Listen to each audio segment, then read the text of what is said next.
If you have been doing all of the right things, your somatic exercises, journaling, EFT, meditation, breath work, cold plunges, and yet you still feel like you're stuck in unhealed trauma from the past, I want to explain exactly what's happening.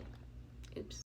And it has to do with the language of the body. So in somatic experiencing, we use the acronym SIBAM to explain all of the elements of the language of the body, which stands for sensation, image, behavior, affect, and meaning.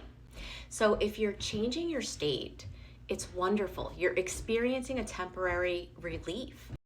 Changing your state would basically be like pressing pause on a movie, right? It will pause the suffering and you'll experience a temporary relief, but because you're not including context or the meaning, the M of SIBAM, it will be temporary relief. And the story is going to kick on because it's still in the body. And so we need to add context as we're doing our exercises, our EFT, our nervous system regulation.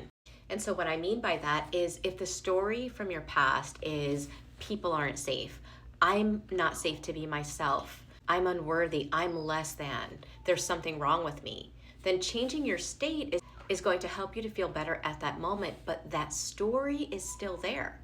And until we update that story, your body's going to continue to act as if the threat is still alive. And that's why no matter what you're doing, no matter how many somatic exercises you're doing, you're still feeling that unhealed trauma from the past. So you're not doing anything wrong. It's just that you haven't quite worked with the story or the meaning that's stuck in your nervous system.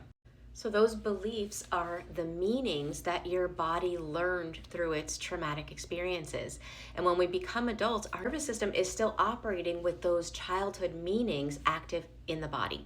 And working with meaning isn't about forcing new affirmations into the body, but instead it's about building your body's capacity to experience a new truth in real time. And so what that would look like is, let's say when I was young, every time somebody yelled or raised their voice, I was blamed, I was shamed, and something bad happened. Maybe I was punished, I was hit, there was something traumatic that happened and I got no support.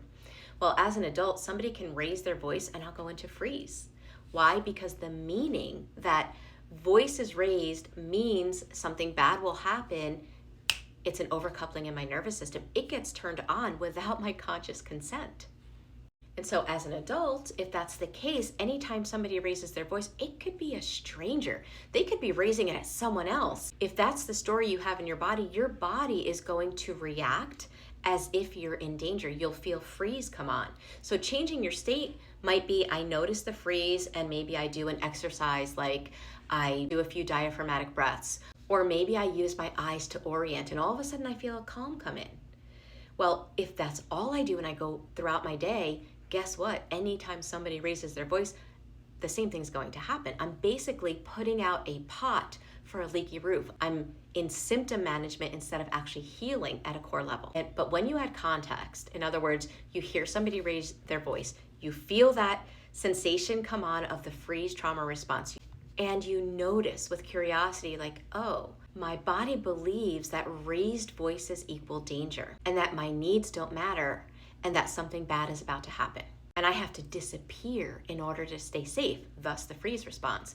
Once you can notice that mechanism, that compulsion in your body to try to keep you safe, now you're working with the context, the story. And as you can witness it as a story that was true at one time, but notice and feel the safety of the now, that it is not the same thing right now, your body experiences the old trigger with a new experience, it updates its story, and now you're out of symptom management.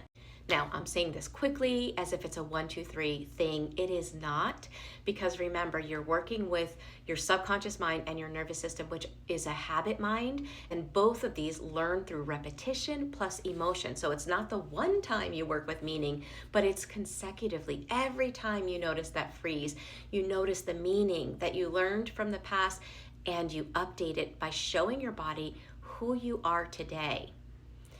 that's when you'll really feel those shifts that you've been longing to feel. And that's what I teach people to do in the School of Transformation.